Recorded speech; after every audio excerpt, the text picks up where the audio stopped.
दोस्तों पिछले 2 trading session से बाज़ार में फिर से तेज़ी लौट आई है और तेज़ी भी काफ़ी अच्छी है। पिछले कई महीनों से जो गिरावट का सिलसिला था, उस पे ब्रेक लगा है। कम से कम 5 महीने गिरावट हुई और फाइनली उस गिरावट पे ब्रेक लगा और अब आने वाले समय में क्या संभावना बनेगी? ग्लोबल मार्केट एक्सपर्ट क्या कह रहे हैं इंडिया के बाज़ार को लेकर और इंडिया के डोमेस्टिक ब्रोकेज हाउस की क्या राय है? आगे आने वाले समय में क्या है संभावना? सुशील केडिया क्या कह रहे हैं बाज़ार को लेकर समझने की कोशिश करेंगे इस वीडियो के माध्यम से। क्या मंदी का दौर खत्म हो चुका है? अब यहाँ से तेज़ी आएगी? जानेंगे इस वीडियो के माध्यम से। लेकिन फ्रेंड्स उससे पहले अगर आप पहली बार हमारे चैनल में आए तो चैनल को सब्सक्राइब कर दीजिए, एक बेल आइकॉन दबा दीजिए ताकि जब भी नया वीडियो बने पहला नोटिफिकेशन आपको मिले। वीडियो पसंद आए तो लाइक से ज़रूर कीजिए। चलो फ्रेंड्स वीडियो स्टार्ट करते हैं। मैं हूँ आपका दोस्त एसबी दवे और हमारे अपने चैनल ऑनलाइन कमाई में आपका बहुत बहुत स्वागत है। तो बाजार आज लगातार दूसरे दिन काफ़ी शानदार यानी 610 पॉइंट की तेज़ी के साथ क्लोजिंग की है और आज बाजार उछलकर 74,000 के स्तर पे पहुंचा। सेंसेक्स निफ्टी 22,500 के ऊपर क्लोज हुआ है, जो बहुत अच्छी बात है। एक मजबूत सपोर्ट के ऊपर आ गया है और पिछले 2 सप्ताह का ये सबसे ऊंचा स्तर है। इसके चलते बीएसई लिस्टेड कंपनियों की जो कुल मार्केट वैल्यू है उसमें 4.4 लाख करोड़ रुपए की बढ़त हो गई है।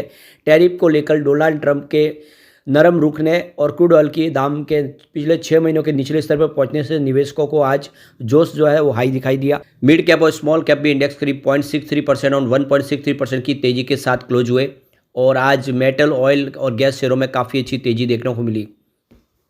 तो बाजार को लेकर जियोजित फाइनेंशियल सर्विस के विनोद नायर का कहना है कि डॉलर इंडेक्स में गिरावट और टैरिफ पर कनाडा और मैक्सिको के ऑटोमेकर्स पर ट्रंप की नरमी के बाद ग्लोबल संकेत पॉजिटिव हो गए।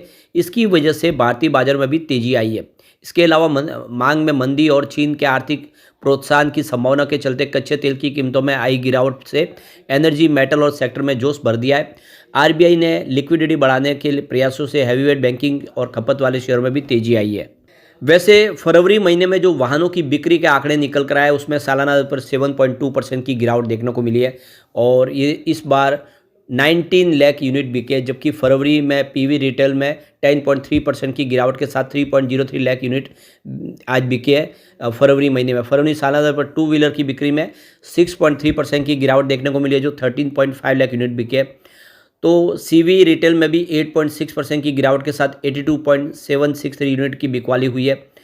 तो फरवरी महीने में थ्री व्हीलर की बिक्री में भी 1.9% की गिरावट देखने को मिली है, जो 94,181 यूनिट बिके है। फरवरी में ट्रैक्टर जो बिक्री है उसमें भी 14.5% की गिरावट देखने को मिली है, जो 65,574 यूनिट बिके। यानी कुल मिला के इस बार जो वाहन है वो कम बिके है, जो देख सकते हो कि रिटेल बिक्री कम हुई है। अब बाजार की रैली जो है आने वाले समय में उसको बैंकिंग शेयर लीड करेंगे, ऐसा सुशील केडिया का मानना है। तो देख सकते हो कि बाजार के टेक्निकल लेवल पर बात करते हुए अब यहाँ से नेस्डेक और एस एन बी 500 इंडेक्स में यहाँ से 15% की उछाल संभव है। इसकी पुष्टि आज रात तक या फिर कल हो सकती है और यहाँ पे देख सकते हो कि नेस्डेक में जल्दी 23,000 का की कॉल ट्रिगर हो सकता है। बाजार में अगर कोई उछाल आता है तो बहुत बड़ी तेज़ी का उछाल होगा। निफ्टी पर अपनी राय देते हुए सुशील केडिया ने कहा कि अगर आज रात निफ्टी 22,280 के ऊपर बंद होता है तो लॉन्ग करने की सलाह होगी और निफ्टी के पहले 1000 अंकों की रैली को बैंक ही लीड करेंगे। इसके बाद अगले सेक्टर की अंदर तेज़ी देखने को मिलेगी। आईटी सेक्टर पर बात करते हुए सुशील केडिया ने कहा है कि मार्केट की रिकवरी में आईटी सेक्टर भी रिबाउंड करेगा। यह सेक्टर काफ़ी ओवरसोल्ड है, इस स्थिति में तेज़ी आती दिखाई दे सकती है। इतनी गिरावट के बाद बजाज फिनसर्व और बजाज फाइनेंस जैसे रिबाउंड की उम्मीद है शेयरों में। बैंकिंग शेयरों पे बात करते हुए सुशील केडिया ने कहा है कि बैंक निफ्टी 3,000 अंकों की तेजी देखने को मिल सकती है। 27,000 पर निफ्टी आते जाते बैंक निफ्टी 56,000 पर पहुंच जाएगा। फिलहाल के लिए बैंक निफ्टी के लिए अगला रेजिस्टेंस 50,000 के आसपास और 50,600 और फिर 52,000 के अगले रेजिस्टेंस होंगे। तो सुशील केडिया इस समय तेल गैस शेयरों पर भी काफ़ी बुलिश है और फाइनेंशियल सेक्टर पर बुलिश है। उनके हिसाब से आने वाला जो समय है वो काफ़ी बेहतर होगा। बाजार ने एक तरह से अभी अपना बॉटम बनाया, यहाँ से एक अच्छी तेज़ी की संभावना दिखाई दे रही है। दूसरी तरफ जो एफआई का जो डाटा निकल कर आया वो भी शुभ संकेत है बाजार के लिए।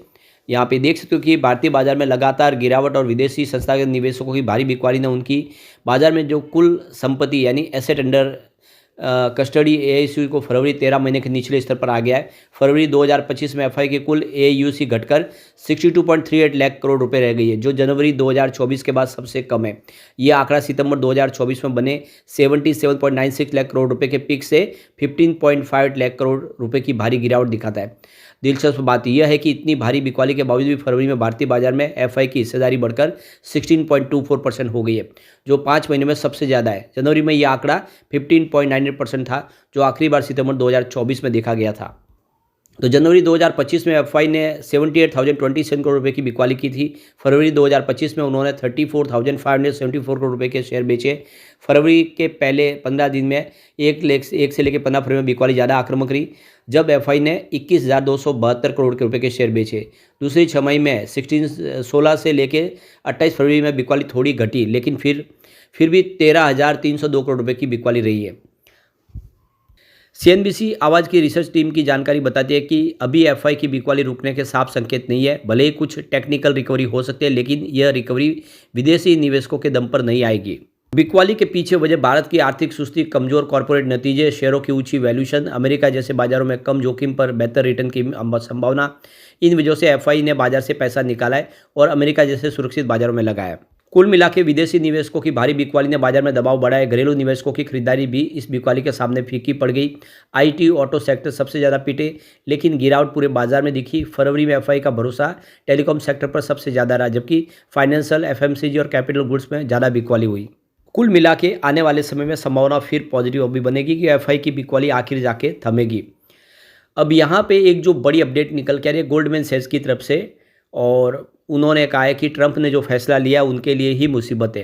गोल्डमैन सैक्स ने एमएससीआई इमर्जिंग मार्केट इंडेक्स के लिए अगले 12 महीनों का टारगेट बढ़ाकर 1220 कर दिया है, जो मौजूदा स्तर के लगभग 11% ऊपर है।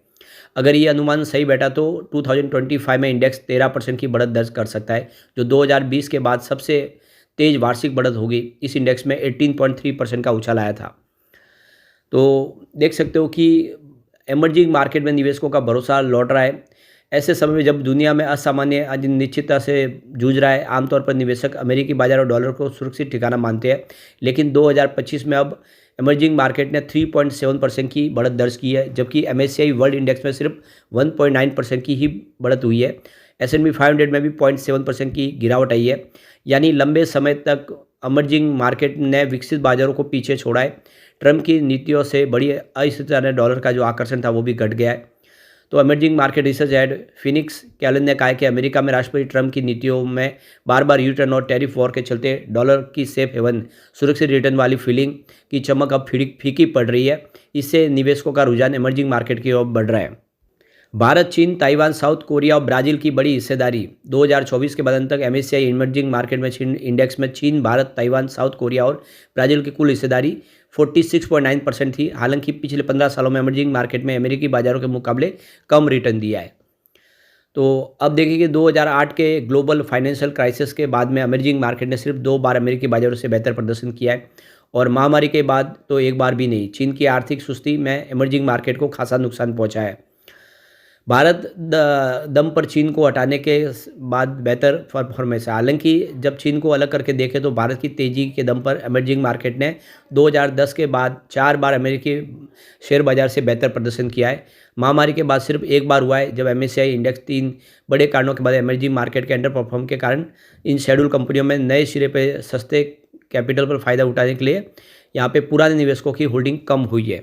तो करेंसी की कमजोरी, डॉलर के मुकाबले स्थानीय करेंसी कमजोर होने से रिटर्न घटा है। चीन की घरेलू समस्या है, मंदी, प्रॉपर्टी संकट, सरकारी दबाव के कारण चीनी बाजारों में भारी दबाव बना। तो अब 2 फैक्टर में सुधार, डॉलर और चीन। गोल्डमैन सैक्स का मानना है कि डॉलर की स्थिति कमजोर हो रही है क्योंकि ट्रंप की संरक्षणवादी नीतियों से अमेरिकी निर्यातकों पर दबाव बढ़ रहा है। चीन ने हाल में ही बड़ा आर्थिक स्टिमुलस देखने को बात कही है, जिससे वहाँ के बाजार में सुधार दिख रहा है। शंघाई कंपोजिट सितंबर 2024 के लो से अब 25% बढ़ चुका है, जबकि पिछले 3 सालों में यह 27% गिरा था। तो यहाँ पे देख सकते हो कि जेपी मॉर्गन के जहांगीर अजीज ने आगाह किया कि इमर्जिंग मार्केट को लेकर अति उत्साह सही नहीं है। उन्होंने कहा कि जब अमेरिका संघर्ष कर रहा होता है तब बाकी दुनिया चमकने लगे, ऐसा हमेशा नहीं होता है। ये सिर्फ अमेरिकी बाजारों की वास्तविक स्थिति को समझाने का नतीजा है यूरोप और चीन के बाज़ारों का बेहतर प्रदर्शन इसी वजह से हो रहा है। लेकिन जब वैश्विक बाज़ारों में जोखिम बढ़ता है तब फंड्स इमर्जिंग मार्केट से पैसा निकालते हैं। यह पैटर्न बार बार देखा है, यानी उनके हिसाब से वो चेतावनी दे रहे चीन की तेज़ी को लेकर भी कि आने वाले समय में बाज़ार में फिर से स्थिति नाजुक भी हो सकती है।